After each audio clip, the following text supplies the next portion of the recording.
Good morning friends. आज के JENPAS বা এনএম জিএনএম পরীক্ষার ক্ষেত্রে গুরুত্বপূর্ণ একটা ইম্পর্টেন্ট পেপার হচ্ছে ইংলিশ। এখানে অনেকে ভয় করে যে ইংলিশ কীভাবে পড়বে, কোন কোন টপিকগুলো পড়বে, বিগত বছরে কোন কোন টপিকের উপর বেস করে প্রশ্ন আসছে, সেগুলো আমি এক এক করে আলোচনা করব। তো আজকে আমাদের ডে নাম্বার 1 এবং অবশ্যই তুমি জিরো থেকে হিরো হয়ে যাবে, ইংলিশে ভালো স্কোর করতে পারবে যদি বেসিক কনসেপ্টের সাথে তুমি ইংলিশ ক্লাসের সিরিজটা যদি দেখো। আমরা ডে 1 থেকে শুরু করছি, পুরো সিরিজটা অবশ্যই দেখার অনুরোধ করছি। দেখো, প্রথমেই বেসিক কনসেপ্ট অফ টেন্স। দেখো, অবশ্যই টেন্সের বেসিক কনসেপ্ট তোমাকে ক্লিয়ার রাখতে হবে, কারণ টেন্স না জানলে কিছুই পারবে না। তাই তো এটিকে ইংরেজির অক্সিজেনও বলা হয়। ঠিক আছে, মানে অক্সিজেন ছাড়া মানুষ যেরকম বাঁচে না, ঠিক সেই রকমইভাবে ইংরেজির ক্ষেত্রে যদি তুমি টেন্স না জানো তাহলে তুমি কিচ্ছু পারবে না। তো কিভাবে বুঝবে কোন বাক্যটি কোন টেন্সের অন্তর্ভুক্ত তার ডিটেল কিন্তু আমি এক এক করে আলোচনা করব। দেখো, যদি তুমি টেন্স না জানো কিছু পারবে না। অবশ্যই narration change, voice change, sentence arrangement, fill in the blank, joining, part of speech, spotting error, কিছুই পারবে না তুমি। স্পটিং এরর কিচ্ছু পারবে না যদি তুমি টেন্স ঠিকঠাকভাবে না জানো। এই কারণে কোনো লজ্জার বিষয় নয়, তুমি বাড়িতে অবশ্য টেন্সের ব্যাপারটা মিনিমাম তুমি 15 মিনিট সময় দেবে টেন্স নিয়ে। যদি তুমি প্রতিদিন 15 মিনিট করে সময় দাও ইংলিশ পড়ার আগে, তাহলে দেখবে টেন্সের বেসিক কনসেপ্ট তোমার 1 উইক অর্থাৎ এক সপ্তাহের মধ্যে তোমার কিন্তু ক্লিয়ার হয়ে যাবে। ঠিক আছে, আগে টেন্স তুমি ক্লিয়ার করবে, তা না হলে কিন্তু কিচ্ছু পারবে না। তো চলো, আজকে আমি তোমাদেরকে ন্যারেশন চেঞ্জ বা ভয়েস চেঞ্জের একটি বেসিক কনসেপ্ট উইথ টেন্সের সাথে ক্লিয়ার করব। ঠিক আছে, তো আমি আশা করব এই টেন্সের সাথে ক্লিয়ার যদি তুমি করতে পারো তাহলে অবশ্যই ভালো স্কোর পরীক্ষার ক্ষেত্রে করতে পারবে। এবারে দেখো, ন্যারেশন চেঞ্জের সাথে আমি তোমাদেরকে বোঝাবো যে কীভাবে ন্যারেশন চেঞ্জের তুমি টেন্স ধরবে। অর্থাৎ আমি প্রথমে বললাম যদি তুমি টেন্স না জানো তাহলে কিন্তু কিচ্ছু পারবে না, narration change, voice change, spotting error কিছুই হবে না। তাহলে টেন্স অবশ্যই তোমাকে জানতে হবে। তো এরকম পরীক্ষার ক্ষেত্রে প্রশ্ন চলে আসলো, আর এইভাবে তো প্রশ্ন আসবে। He said I am going to the market. তো এই প্রশ্নটার ক্ষেত্রে তোমাকে আগে টেন্স খুঁজতে হবে, যে এই যে তোমাদের একটা সেন্টেন্স রয়েছে এটা কোন টেন্সে রয়েছে সেটা খুঁজে বের করতে হবে। কোনো চাপ নেই, শুধু তুমি ধৈর্য সহকারে প্রতিটি ক্লাস অ্যাটেন্ড করো এবং খাতায় নোট করে রাখো। দেখো, এর আগে তো আমি ন্যারেশনের ক্ষেত্রে তোমাদের বলেছিলাম এটাকে আমরা রিপোর্টিং ভার্ব বলি, রিপোর্টিং ভার্ব বলি। আর রিপোর্টিং ভার্ব যদি আমাদের পাস্টে থাকে, রিপোর্টিং ভার্ব পাস্টে থাকলে রিপোর্টেড স্পিচ, অর্থাৎ এটাকে আমরা স্পিচ বলবো, এটাকে আমরা রিপোর্টেড স্পিচ বলবো। তাহলে স্পিচ উইল বি চেঞ্জ অবশ্যই। তো দেখো, যদি তুমি একটা সেন্টেন্সে দেখতে পাও যে অ্যাম রয়েছে অথবা ইজ রয়েছে অথবা আর রয়েছে, ঠিক আছে, এবং verb plus ING, verb plus ING যোগ রয়েছে, ঠিক আছে, তাহলে আমরা সেই সেন্টেন্সকে অবশ্যই প্রেজেন্ট কন্টিনিউয়াস বলবো। ঠিক আছে, আমি আবারও রিপিট করছি, যদি সেন্টেন্সের মধ্যে অ্যাম অথবা ইজ অথবা আর থাকে এবং ভার্ব থাকবে, মানে মেন ভার্ব থাকবে এবং ওর সাথে আইএনজি যোগ থাকবে, তখন আমরা সেই সেন্টেন্সকে অবশ্যই প্রেজেন্ট কন্টিনিউয়াস বলবো। এবারে দেখো, মজার বিষয় রয়েছে যে ইনডাইরেক্ট স্পিচ। দেখো, আমরা দুটোই কিন্তু ক্লিয়ার করছি, আমরা ন্যারেশন শিখে নিচ্ছি, পাশাপাশি টেন্সটাও কিন্তু আমরা শিখে নিচ্ছি।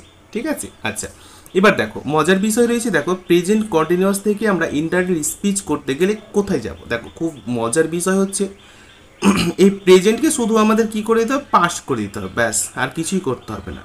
আমরা প্রেজেন্টকে শুধু পাস্ট করে দেবো, আর কন্টিনিউয়াস আছে মানে কন্টিনিউয়াসে আমরা রেখে দেবো। ক্লিয়ার হয়েছে? আমি আবারও রিপিট করছি, প্রেজেন্ট কন্টিনিউয়াস যদি থাকে কন্টিনিউয়াসই থাকবে, শুধু আমরা প্রেজেন্টকে কি করব, পাস্ট করে দেবো, ব্যাস হয়ে গেল। আর পাস্ট কন্টিনিউয়াস আমরা কি করে বুঝবো, মানে কিভাবে সেটাকে করব, আমি আবারও বলছি। দেখো, পাস্ট কন্টিনিউয়াসের ক্ষেত্রে তোমরা দেখতে পাবে এই যে আমাদের অ্যাম ইজ আর রয়েছে না, জাস্ট এই জায়গাটা আমাদের ওয়াজ বা ওয়্যার করতে হবে, আমাদের ওয়াজ অথবা ওয়্যার করতে হবে, ব্যাস। এবং ভার্বের সাথে আইএনজি যোগ, তো ভার্বের সাথে অবশ্যই আইএনজি যোগ বসবে। এটা পাস্ট কন্টিনিউয়াসের ক্ষেত্রে হয়। ওয়াজ হয় সিঙ্গুলার, ওয়্যার হয় আমাদের প্লুরালের ক্ষেত্রে। ক্লিয়ার? হ্যাঁ কি না, ক্লিয়ার হয়েছে তো? আচ্ছা, কিন্তু আমরা যখন প্রেজেন্ট কন্টিনিউয়াস থেকে পাস্ট কন্টিনিউয়াসে চলে আসবো, আমরা জানি পাস্ট কন্টিনিউয়াসের স্ট্রাকচার হচ্ছে ওয়াজ ওয়ার এবং ভার্বের সাথে আইএনজি যোগ, কিন্তু ইনডাইরেক্ট স্পিচের সময় ভার্বের সাথে আমরা আর আইএনজি যোগ করব কি না, এটা আমাদেরকে ভাবতে হবে। তো অনেক সময় তোমরা গুলিয়ে দাও, যে ন্যারেশনের কিছু ইনস্ট্রাকশন নিয়ম কানুন ভয়েস চেঞ্জে করে ফেলো, আবার ভয়েস চেঞ্জের নিয়ম কানুন ন্যারেশনের ক্ষেত্রে করে দাও, অনেকে করে দাও, কারণ প্রথম শিখছো বলে। কিন্তু কোনো ব্যাপার নেই, ধৈর্য সহকারে ক্লাস দেখো, সব কিছু বুঝে যাবে। আমি ভিডিওটা একটু লং হয়ে যাবে, যদিও আমি ডিটেলভাবে তোমাদেরকে বলছি বলে একটু লং হয়ে যেতে পারে, তার জন্য অবশ্যই ক্ষমা প্রার্থী।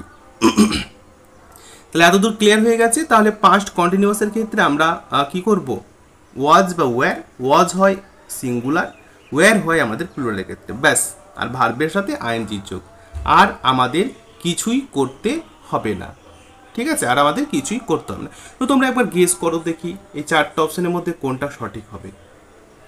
ঠিক আছে, চারটা অপশনের মধ্যে কোন অপশনটা সঠিক হবে বলো আমাকে।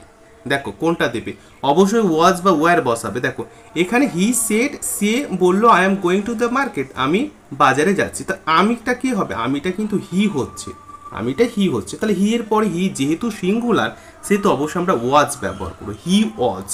তাহলে he said that he was going to the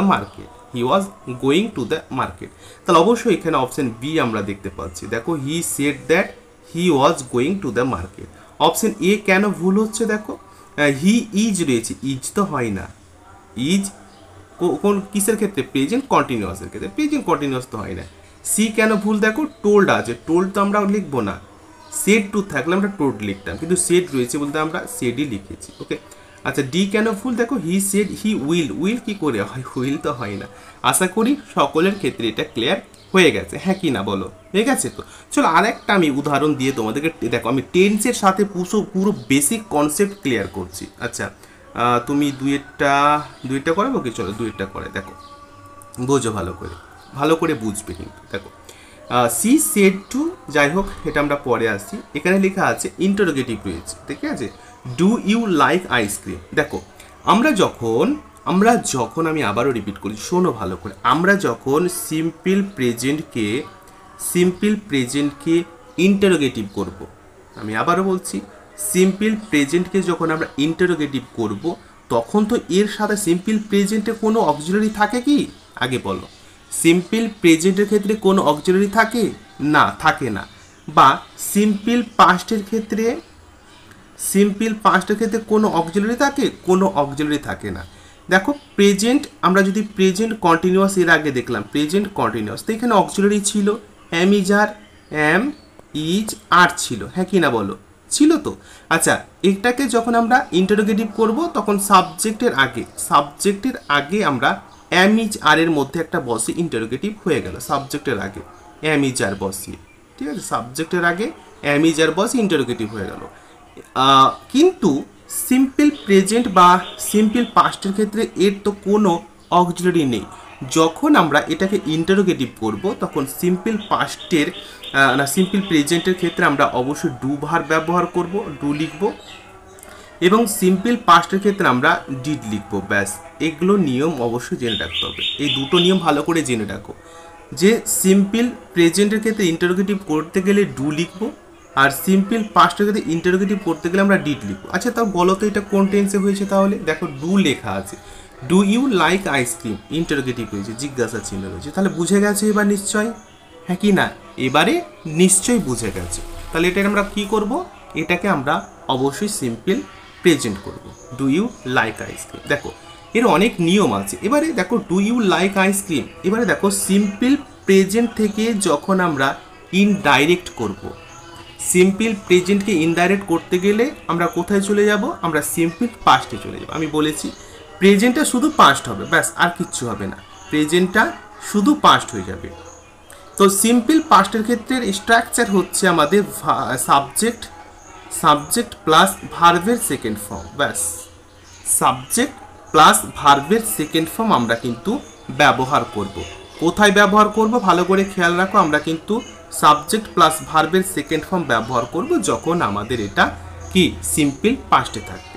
তো দেখো এখানে কোথায় রয়েছে, এটাকে তো অ্যাসার্টিভ করে নিতে হয়, তোমরা জানো নিশ্চয়, আমি এর আগেও বারবার বলেছি ন্যারেশনের ক্ষেত্রে অ্যাসার্টিভ করে নিতে হয়, ওটা ইন্টারোগেটিভকে অ্যাসার্টিভে কনভার্ট করে নিতে হয়। আর অবশ্যই দেখো এখানে যদি অক্সিলারি দিয়ে কোনো শুরু হয়, অর্থাৎ ডু ভার বা অ্যাম ইজ আর এগুলো দিয়ে শুরু হয়, তাহলে অবশ্যই আমরা ইফ কিন্তু ব্যবহার করব, ইফ ব্যবহার করব, ঠিক আছে, ইফ ব্যবহার করব। দেখো আমি দেখো যেহেতু কম্পিটিশন পরীক্ষা সময় বেশি নেই, সেহেতু আমি টেন্সের সাথে সাথে ন্যারেশন ভয়েস চেঞ্জও করে দিচ্ছি, মানে টেন্সও জানা হচ্ছে, তোমাদের ন্যারেশন ভয়েসগুলো জানা হয়ে যাচ্ছে।